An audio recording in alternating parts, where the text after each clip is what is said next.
Towson doing some baseball, but between now and then, the hottest team in the world, the rock stars of the Houston Astros, are going to be at Camden Yards this weekend, certainly without one of their rock stars, Carlos Correa, who went down.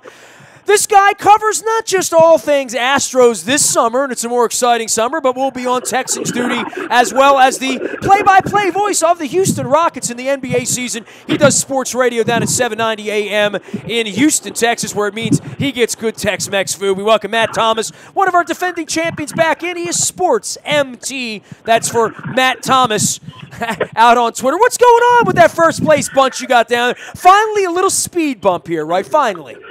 Well, wait a minute. Have you been reading the Dallas Morning News? Is that what you've been doing? I don't know if you saw this a couple of days ago. They put a tweet out. And look, it's hard for us to really criticize tweets because sometimes we troll. Sometimes we try to promote. They, on their webpage, on their Twitter account, I think it's Sports Day DFW, said, is there an opening for the Rangers now that Carlos Correa is out?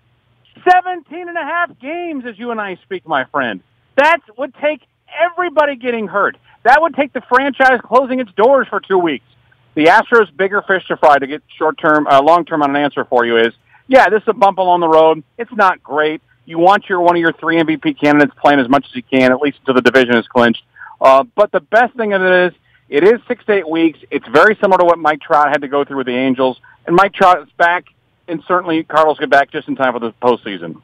Yeah, I'm looking at the 1978 Red Sox-Yankees, trying to get the exact date. The back was 14 games back, though. The magic number of the 78 Yankees was 14 games back.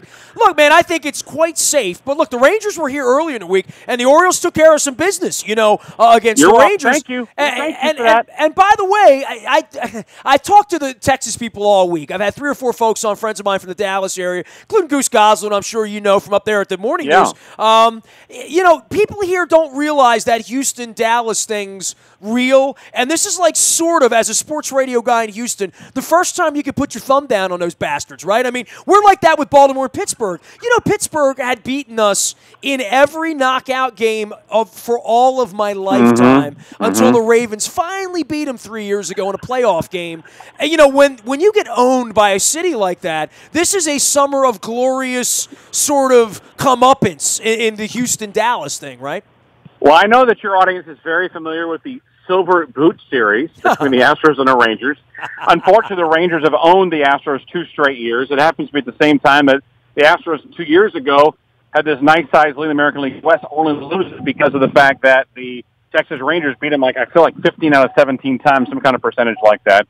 Ultimately, we don't fight about the Cowboys and the Texans because they're in different conferences. They play once every 4 years. We own the Mavericks.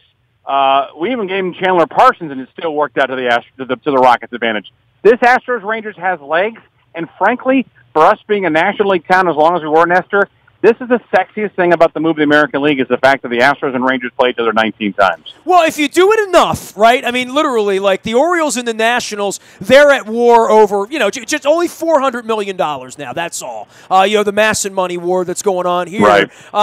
But, they wouldn't make a deal earlier this week. I mean, in Angelos' mind, they are the hated. I don't think anybody here would give a rat's patoot if the Nationals had a parade on the Potomac in October, just as long as it's not the Redskins. You know what I mean? Like, there's a real angst about that part of it here.